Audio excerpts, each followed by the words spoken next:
Halo semuanya, selamat datang di channel yang tidak layak untuk dihina ini. Sebelum kita mulai, atur posisi santainya, seruput kopinya, dan mari kita berkhayal.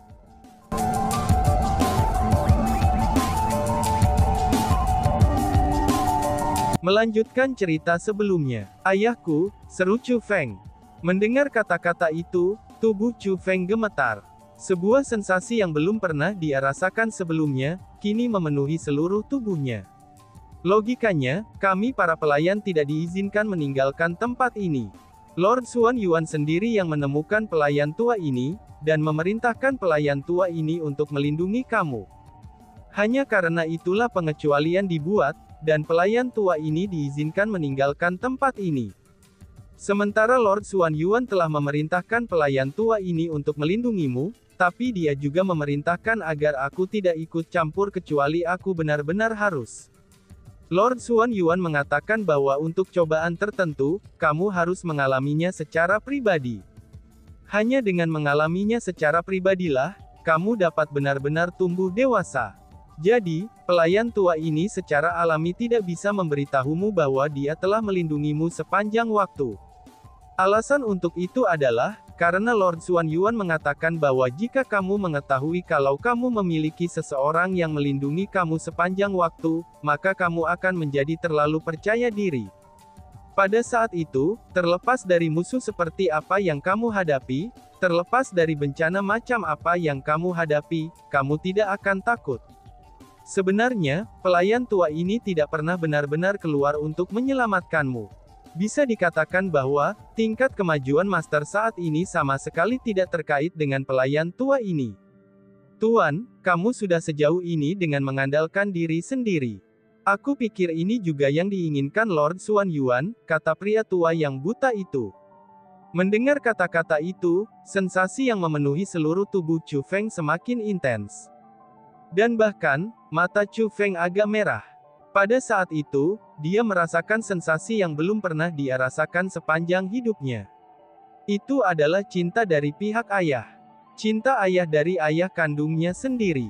Di masa lalu, Chu Feng berpikir bahwa dia telah menyebabkan ayahnya diusir dari klan Chu, dan menderita di jalan surgawi karena dia kurang berbakat. Chu Feng merasa bahwa dia telah mengecewakan ayahnya, bahwa dia tidak dapat mengharapkan apapun dari ayahnya. Bahkan ketika dia memasuki jalan surgawi, Chu Feng tidak mendapatkan kesempatan untuk melihat ayahnya. Chu Feng tidak menyalahkan ayahnya, dan dia hanya menyalahkan dirinya sendiri.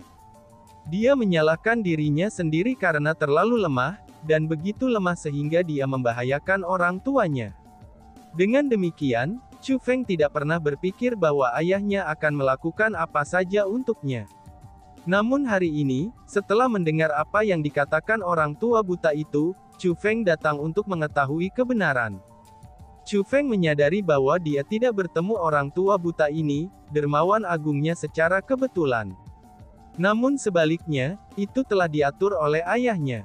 Ternyata ayahnya tidak meninggalkannya. Justru sebaliknya, dia menyuruh orang tua buta itu mengawasinya, dan melindunginya dari bayang-bayang sepanjang waktu. Meskipun Chu Feng telah menderita sedikit dan menerima sedikit penghinaan selama bertahun-tahun, dan orang tua buta itu tampaknya tidak membantunya selama masa-masa itu, dan tetap saja orang tua buta itu telah mengawasinya. Jika Chu Feng benar-benar menghadapi kematian, orang tua buta itu akan bertindak untuk menyelamatkannya. Yang paling penting adalah, itu atas perintah ayahnya bahwa orang tua buta itu telah melindungi Chu Feng sepanjang waktu ini. Tiba-tiba saja, Chu Feng bertanya dengan ekspresi serius. Paman buta, kamu mengatakan bahwa ayahku yang datang untuk menemukan kamu. Alasan untuk itu adalah, pasti karena dia punya rencana kan, tanya Chu Feng. Memang benar begitu, lelaki tua buta itu mengangguk. Kapan itu terjadi? Tanya Chu Feng. Itu setelah kamu dibawa keluar dari jalan surgawi oleh Huang Fu Haoiwei, kata pria tua yang buta itu. Mendengar kata-kata itu, Chu Feng terkejut sekali lagi. Secara logis, jalan surgawi adalah area terlarang Chu Clan. Tempat itu seharusnya menjadi penjara bagi ayah Chu Feng. Chu Feng percaya bahwa ayahnya dan kera tua sama-sama menderita siksaan di daerah terlarang itu. Kalau tidak, kultivasi mereka tidak mungkin berkurang. Selain itu, sepertinya klan Chu memiliki orang-orang yang memantau daerah terlarang sepanjang waktu. Itulah alasannya mengapa mereka tidak bisa pergi. Secara logis, ayah Chu Feng seharusnya tidak bisa meninggalkan area terlarang jalan surgawi. Namun sayangnya, tampaknya dia keliru. Ayah Chu Feng jelas-jelas telah meninggalkan daerah terlarang itu sebelumnya.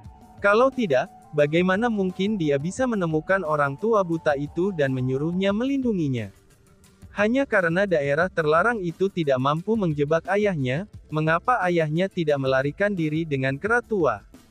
Bukankah kultivasi mereka akan berkurang dengan tetap tinggal di area terlarang? Jika mereka tinggal di sana terlalu lama, mereka akan menjadi cacat. Atau mungkinkah orang yang menjaga ayahnya sangat kuat? Bahkan begitu kuatnya, sampai-sampai ayahnya tidak bisa melarikan diri. Atau mungkinkah ayah Chu Feng bersedia menerima hukuman, bahwa ia telah memutuskan untuk tidak melarikan diri meskipun ia mampu? Segala macam pertanyaan melayang di benak Chu Feng. Hanya saja, bahkan setelah memikirkannya untuk waktu yang sangat lama, Chu Feng tidak dapat memikirkan jawabannya. Karena perintah Lord Xuan Yuan, pelayan tua ini tidak dapat banyak membantu kamu. Aku perlu membiarkan kamu matang sendiri. Namun demikian, aku berhasil melihat kasih sayang yang kamu miliki terhadap Nona Ziling dan yang lainnya, serta tekad yang mereka miliki dalam membantu kamu. Jadi, aku menganggap mereka sebagai muridku. Dengan menggunakan kemampuan aku membantu mereka meningkatkan kultivasi mereka. Dapat dikatakan bahwa aku atas nama kamu telah membantu mereka mencapai keinginan mereka yang berharga. Namun sayangnya, fondasi mereka benar-benar terlalu lemah. Tidak peduli bagaimana pelayan tua ini membantu mereka, mereka masih tidak dapat benar-benar mengejar kamu, apalagi membantu kamu. Pada akhirnya, kedua bocah lelaki itu, Jiang Wuxiang dan Zhang Tianyi akhirnya memiliki tuan yang membantu mereka, ucap Paman Buta. Ketika menyebutkan hal itu, lelaki tua buta itu mulai tersenyum. Itu adalah senyum yang mengejek diri sendiri. Seolah-olah dia menyatakan bahwa murid-muridnya masih bukan tandingan Chu Feng. Tapi untuk Ziling, ucap Paman Buta lagi. Ketika orang tua buta itu mengatakan kata-kata itu, ekspresinya berubah. Dia ingin mengatakan sesuatu, tetapi akhirnya ragu-ragu. Chu Feng menyadari bahwa ada sesuatu yang salah, dan segera berdiri untuk bertanya. Paman Buta, apa yang terjadi pada Ziling? Tanya Chu Feng. Saat itu, kamu sedang diburu oleh 4 klan kekaisaran besar. Karena tidak dapat membantu kamu, Ziling dan yang lainnya merasa sangat sedih. Selanjutnya, karena aku secara tidak sengaja menyebutkan teknik tabu untuk Ziling sebelumnya, Ziling mulai punya ide pada saat itu. Kemudian, ketika aku pergi mengunjungi mereka, Ziling mulai memohon kepadaku untuk menggunakan teknik tabu itu agar bisa meningkatkan kekuatannya. Awalnya aku menolaknya, karena bagaimanapun, teknik tabu itu sangat berbahaya. Namun demikian, Ziling bersikeras untuk mencobanya. Dia mengatakan bahwa jika dia tidak bisa berbagi suka dan duka hidup denganmu, Tuan, maka dia akan menjadi perempuanmu dengan sia-sia. Bahwa dia lebih baik mati daripada hidup. Ketika aku mendengar kata-kata itu, pelayan tua ini benar-benar menyadari perasaan Miss Ziling terhadap kamu. Pada akhirnya, aku tidak bisa menang melawannya, dan akhirnya menggunakan teknik tabu itu, kata pria tua buta itu. Pada saat itu, Chu Feng merasakan sakit di hatinya. Dia berpikir sepanjang waktu bahwa itu baik untuk Ziling dan yang lainnya, untuk tinggal bersama Immortal Refinement Immortal Weaponry. Dia tidak menyangka bahwa mereka tinggal dengan Weaponry Refinement Immortal, dan itu akan menyebabkan mereka begitu sakit. Itu adalah sesuatu yang diabaikan Chu Feng. Saat keadaan berdiri, dia menempatkan dirinya pada posisi mereka, dan bisa merasakan rasa sakit yang dirasakan Ziling dan yang lainnya. Semakin dia memikirkannya, semakin dia merasa sedih. Chu Feng merasa bahwa dia benar-benar telah melakukan kesalahan besar terhadap Ziling dan yang lainnya. Paman Buta, teknik tabu macam apa itu? Tanya Chu Feng. Ini adalah teknik tabu yang bermanfaat bagi tubuh ilahi. Teknik tabu itu berasal dari era kuno. Awalnya itu adalah salah satu teknik rahasia Chu Heavenly Clan. Namun teknik rahasia itu tidak berguna bagi orang-orang dari klan surgawi Chu, meskipun kadang-kadang akan ada tubuh ilahi yang lahir di antara kita para pelayan. Chu Heavenly Clan sangat menyukai kami para pelayan. Karena itulah, mereka mengajari kami teknik rahasia itu. Setelah menggunakan teknik rahasia itu, tubuh ilahi bisa mendapatkan penguasaan penuh atas kekuatan ilahi mereka, dan menyatu menjadi satu dengan itu. Dengan begitu, bakat mereka akan meningkat pesat. Namun demikian, itu juga sangat berbahaya. Selain itu, seseorang harus menanggung rasa sakit yang begitu besar sehingga hampir tak tertahankan. Banyak orang yang mati karena teknik tabu itu, ini karena mereka tidak bisa menahan rasa sakit. Tubuh mereka akan meledak, dan jiwa mereka padam. Karena teknik terlarang itu tidak bisa berhenti begitu digunakan, maka seseorang akan keluar hidup-hidup atau mati saat menggunakannya. Jadi, bahkan bagi kita tidak akan berani menggunakan teknik terlarang itu, kata pria tua buta itu. Lalu, bagaimana dengan Ziling? Apakah dia menggunakan teknik tabu itu? Tanya Chu Feng buru-buru. Ya, jawab pria tua yang buta itu. Lalu, apa hasilnya? Tanya Chu Feng buru-buru. Nona Ziling berhasil keluar hidup-hidup. Hanya saja, jawab paman buta. Hanya saja apa? Tanya Chu Feng yang menjadi lebih cemas. Dari reaksi lelaki tua yang buta itu, dia merasakan ada sesuatu yang salah. Namun demikian, Chu Feng tidak mengungkapkan kecemasannya. Dia takut lelaki tua buta itu akan menyalahkan dirinya sendiri. Meskipun dia berhasil selamat, tapi dia menerima serangan balasan yang sangat besar darinya. Ini adalah reaksi yang bahkan aku tidak bisa menekan, jawab paman buta. Berbicara kata-kata itu, pria tua yang buta itu mengungkapkan ekspresi yang dipenuhi dengan menyalahkan diri sendiri. Tiba-tiba saja, lelaki tua buta itu membungkuk. Dengan suara bruk, dia berlutut di depan Chu Feng. Dia menghantamkan kepalanya ke tanah dan berkata, "Tuan, ini semua salahku. Aku seharusnya tidak memiliki dorongan untuk meminta Ziling menggunakan teknik tabu yang bahkan kita sendiri tidak bisa kendalikan, dan akhirnya aku menyakitinya karena itu. Tuan, aku tahu kamu sangat mencintai Nona Ziling. Ini semua kesalahan pelayan tua ini. Tuan, tolong hukumilah hamba tua ini dengan keras," ucap paman buta. Setelah mengucapkan kata-kata itu, pria tua buta itu dengan kejam menabrak kepalanya lagi. Kekuatan tabrakan itu begitu kuat, sehingga aula istana mulai bergemuruh.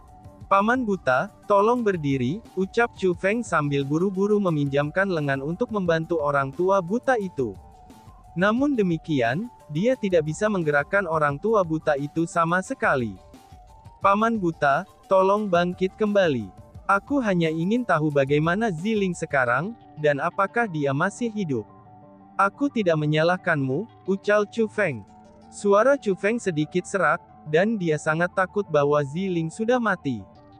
Namun demikian, Chu Feng tidak bisa mengungkapkan kekhawatirannya. Alasan untuk itu adalah, karena meskipun dia sangat berhati-hati ketika dia mengajukan pertanyaan-pertanyaan itu, lelaki tua buta itu masih bereaksi dengan cara seperti itu. Jika dia menunjukkan kekhawatirannya, orang tua yang buta itu akan menyalahkan dirinya sendiri bahkan lebih. Pelayan tua ini tidak pasti, jawab lelaki tua buta itu menggelengkan kepalanya. Tidak pasti, gumam Chu Feng. Chu Feng menjadi lebih cemas. Karena bagaimanapun, Ziling benar-benar terlalu penting baginya. Namun meskipun hatinya terbakar oleh kecemasan, dan dia masih harus mempertimbangkan perasaan orang tua buta itu. Jadi, dia bertanya dengan lembut. Paman buta, tepatnya apa yang terjadi? Tanya Chu Feng. Pelayan tua ini benar-benar tidak berdaya untuk menghadapi situasi Nona Ziling.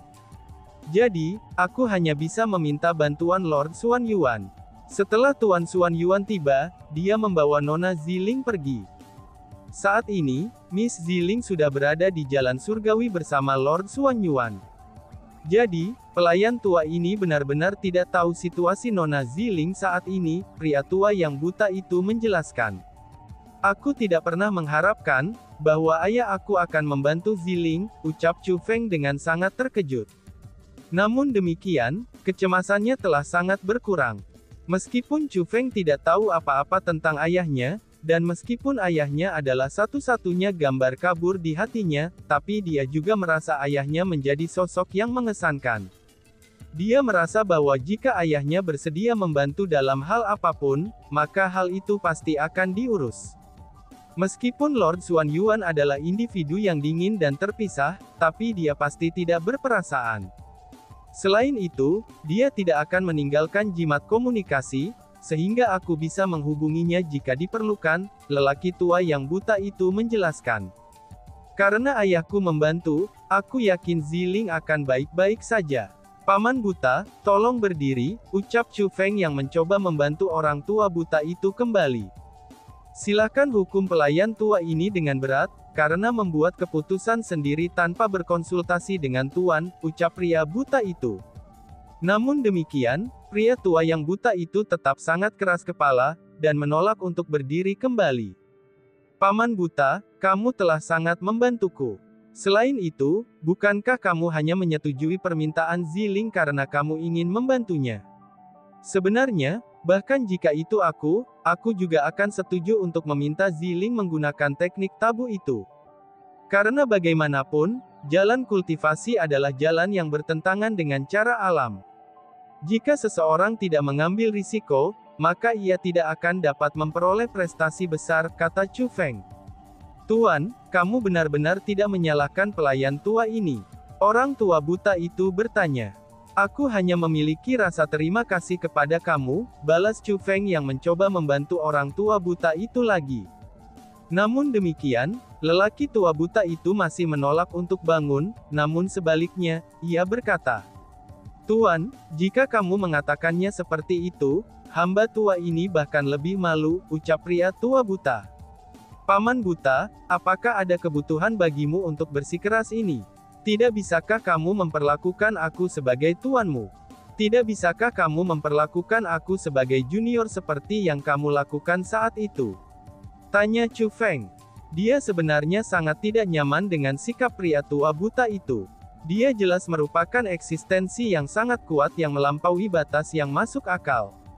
Namun dia bertindak sangat hormat kepadanya, dan bahkan akan berlutut dan bersujud padanya. Chu Feng benar-benar tidak bisa terbiasa dengan hal itu. Selanjutnya, dalam hati Chu Feng, orang tua buta itu adalah senior yang sangat ia hormati. Terlebih lagi, lelaki tua buta itu adalah dermawan yang baik baginya. Cara berpikir ini sudah sangat mengakar di hati Chu Feng. Jadi, sangat sulit baginya untuk mengubahnya sekarang. Hamba tua ini dilahirkan sebagai pelayan. Aku dilahirkan untuk melayani Chu Heavenly Clan. Meskipun Chu Heavenly Clan telah lama pergi, dan hamba tua ini telah menjadi kepala para pelayan, dan aku tidak pernah berani melupakan identitasku, kata pria tua yang buta itu. Pada saat itu, hati Chu Feng terasa sangat rumit. Dia sudah menemukan bahwa orang-orang di tempat ini sangat setia dan mengabdi kepada klan Surgawi Chu. Hanya saja, itu benar-benar langka bagi orang-orang semacam ini yang begitu setia, dan mengabdi pada klan Surgawi Chu setelah mereka meninggalkan tempat ini begitu lama. Chu Feng dapat mengatakan bahwa kesetiaan orang tua buta itu tampaknya tidak palsu. Karena itu berasal dari lubuk hatinya, dan ini benar-benar luar biasa. Paman buta, tolong berdiri. Aku masih memiliki banyak hal yang ingin aku tanyakan, desak Chu Feng lagi. Baiklah, kali ini, lelaki tua buta itu tidak menolak. Paman buta, mari kita duduk dan berbicara, ucap Chu Feng sambil membantu orang tua buta itu ke kursi. Lihatlah, ini memang seharusnya, ucap Chu Feng. Setelah mendudukkan orang tua buta, Chu Feng mengungkapkan senyum. Tuan, pelayan tua ini tahu bahwa kamu masih bingung tentang banyak hal. Silakan tanyakan apapun yang membuat kamu bingung. Jika pelayan tua ini tahu jawaban atas pertanyaan kamu, aku pasti akan menjawabnya, kata lelaki tua buta itu. Paman buta, dalam hal ini, apa kesepakatannya dengan Master Darkhold itu? Tanya Chu Feng. Ketika Chu Feng menyebutkan hal itu, orang tua buta itu menghela nafas panjang. Kemudian dia berkata, Master The Dark Hall memiliki garis keturunan yang diwarisi yang menyerupai Tuan. Saat itu, dia tidak sengaja tiba di tempat ini. Pada saat itu, pelayan tua ini tidak ada. Karena itulah, bawahan aku mengira dia sebagai penguasa tempat ini, dan menjadi sangat ramah padanya. Barulah kemudian mereka menemukan bahwa, Master Aula Kegelapan bukan seseorang dari klan Surgawi Chu. Meskipun dia dari dunia luar, tapi dia milik klan Surgawi Ying, kata lelaki tua buta itu. Ying Heavenly Clan, tatapan Chu Feng segera melintas. Tepat sekali, Master Aula Kegelapan bermarga Ying, dan dinamai Chong. Namanya Ying Chong. Sementara dia dari dunia luar dan memiliki garis darah surgawi, tapi dia bukan seseorang dari klan Surgawi Chu. Namun sebaliknya, dia adalah seseorang dari klan Surgawi Ying, kata pria tua yang buta itu. Tidak heran, Chu Feng tiba-tiba teringat bahwa Master Aula Kegelapan selalu mengenakan hiasan kepala di kepalanya. Pada hiasan kepala itu adalah karakter Ying. Selain itu, dari apa yang dikatakan orang tua buta itu, Chu Feng mengetahui bahwa garis keturunan warisan mereka benar-benar disebut garis darah surgawi. Selanjutnya, garis keturunannya harus menjadi garis keturunan di atas garis keturunan imperial. Di wilayah Laut Timur, ada banyak klan kerajaan. Orang-orang itu semuanya memiliki royal bloodlines. Di Tanah Suci Bela Diri, ada 4 klan kekaisaran besar. Orang-orang dari 4 klan kekaisaran besar semua memiliki garis keturunan imperial. Kemungkinannya, ada banyak klan surgawi di dunia luar. Garis keturunan yang dimiliki oleh klan dari klan surgawi haruslah garis darah surgawi. Ketika melihatnya seperti itu benar-benar masuk akal bagi garis keturunan yang diwarisi Chu Feng, itu untuk dapat menekan imperial bloodliness. Karena bagaimanapun, itu adalah penindasan yang disebut dari tingkat yang lebih tinggi. Setelah memastikan bahwa Master Dark Hall bukan seseorang dari klan surgawi Chu-nya, tapi Chu Feng merasa jauh lebih nyaman. Karena bagaimanapun, Master Aula Kegelapan telah melakukan segala macam kejahatan. Jika dia adalah seseorang dari klan surgawi Chu, Chu Feng akan merasa bertanggung jawab. Namun karena dia bukan dari klannya, tidak ada alasan bagi Chu Feng untuk terus memiliki beban dalam hatinya. Dan tiba-tiba saja bersambung. Sekian dan terima kasih banyak. Bye-bye.